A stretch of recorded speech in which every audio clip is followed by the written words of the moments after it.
तो भाई एसओएल के बहुत सारे स्टूडेंट्स के मन में डाउट आ रहे हैं कि भाई एसओएल वालों के जो पासिंग क्राइटेरिया होता है वो कैसा होता है, एसओएल में एग्ज़ाम्स की चेकिंग वगैरह कैसी होती है और साथ ही साथ एसओएल वाले के जानबूझकर फेल कर देते हैं स्टूडेंट्स को।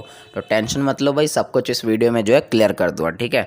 सबसे पहले भाई मैं आप लोगों को पासिंग क्राइटेरिया जो समझा देता हूँ। देखो भाई, इंडिविजुअल सब्जेक्ट में पासिंग क्राइटेरिया जो होता है एसओएल के अंदर, इंडिविजुअल मतलब एक सब्जेक्ट में आपको पास होने के लिए चाहिए होते हैं 40% मार्क्स, ठीक है ना। एक सब्जेक्ट में अगर आपको पास आउट होना है, यानी कि 75 नंबर का पेपर आ रहा है तो 75 में से आपको 30 नंबर चाहिए एक सब्जेक्ट में पास आउट होने के लिए, ठीक है। ये तो है भाई इंडिविजुअल सब्जेक्ट का पासिंग क्राइटेरिया एसओएल के अंदर, ठीक है। बात करते हैं भाई अपने नेक्स्ट ईयर में जाने के लिए। तो भाई मान लो हम फर्स्ट ईयर में हैं, तो फर्स्ट ईयर से हमें सेकेंड ईयर में जाने के लिए हमें कितने परसेंट पासिंग क्राइटेरिया जो है वो होता है। तो देखो भाई, वो होता है आपका, जैसे फर्स्ट ईयर में आपके 2 सेमेस्टर होते हैं, ठीक है। तो 2 सेमेस्टर में मान लो फर्स्ट सेमेस्टर में आपके 4 सब्जेक्ट हुए और सेकंड सेमेस्टर में भी आपके 4 सब्जेक्ट हुए। टोटल सब्जेक्ट कितने हुए आपके एक साल में? आपके 8। तो 8 में से भाई आपको आधे सब्जेक्ट में पास आउट होना पड़ता है, फिर चाहे वो आपके कुछ आपके फर्स्ट सेमेस्टर के और कुछ आपके सेकंड सेमेस्टर के, वो मैटर नहीं करता। यानी कि एक साल के जो पूरे सब्जेक्ट होते हैं उसके 50% सब्जेक्ट में अगर आप पास आउट हो जाते हो तो आपको नेक्स्ट ईयर में भेज दिया जाता है। फिर चाहे आपके वो फर्स्ट सेमेस्टर के हो सेकंड सेमेस्टर के हो, वो मैटर नहीं करता, ठीक है ना। यानी कि एक साल के आपके 50% सब्जेक्ट पास आउट होने चाहिए तो आपको नेक्स्ट ईयर में प्रमोट कर दिया जाता है।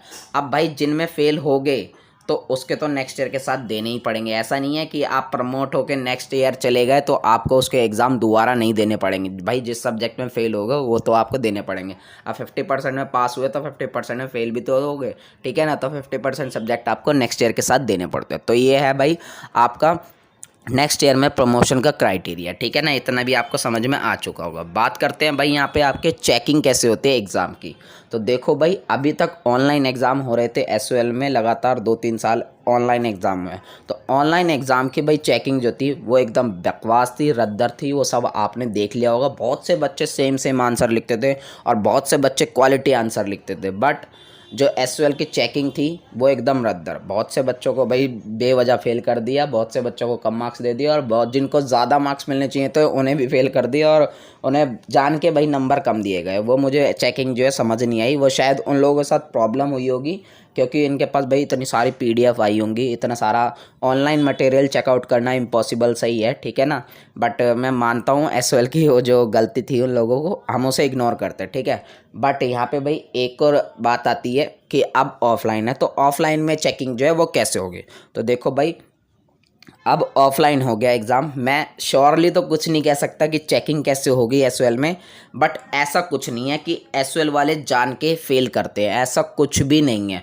बच्चों के मन में या बच्चों के बीच में ये रूमर बहुत फैला होता है कि भाई एसओएल वाले बच्चों को जान के फेल करते हैं। ऐसा कुछ भी नहीं है भाई। अगर आप खुद ही अच्छा आंसर नहीं लिख के आओगे तो भाई एसओएल वाले तो फेल करेंगे। देखो क्या होता है, मोस्टली बच्चे इस वजह से ये चीज़ बोलते हैं क्योंकि भाई मोस्टली बच्चे एसओएल के कहीं ना कहीं बिजी होते हैं अदर एग्ज़ाम्स में, जॉब्स वगैरह में। तो वो पढ़ते ही भाई जस्ट एग्ज़ाम से 1-2 दिन पहले ही, आप यार इतने कम टाइम आप पढ़ोगे तो फिर आपका एग्ज़ाम में आंसर जो है वो अच्छा भी कहाँ हो पाएगा।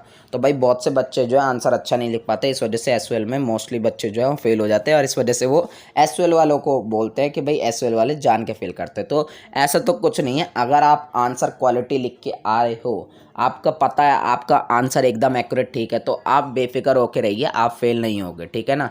अगर बाय चांस मान लेते हैं भाई एसओएल वालों ने आप लोगों को फेल भी कर दिया, ठीक है, तो आप लोगों को क्या करना है भाई, रीचेकिंग का ऑप्शन होता है, तो रीचेक आप करा सकते हो अपने एग्ज़ाम को, उससे भी कोई दिक्कत वाली बात नहीं है, ठीक है ना। आई होप कि आपको पासिंग क्राइटेरिया जो है समझ में आ गया होगा और चेकिंग क्राइटेरिया है जो है वो भी समझ में आ गया होगा और जो आप लोगों के बीच में रूमर फैला हुआ है वो भी आपका फिनिश हो चुका होगा, ठीक है ना। तो बस यही आप लोगों को क्लियर करना था। मिलते हैं नेक्स्ट वीडियो में।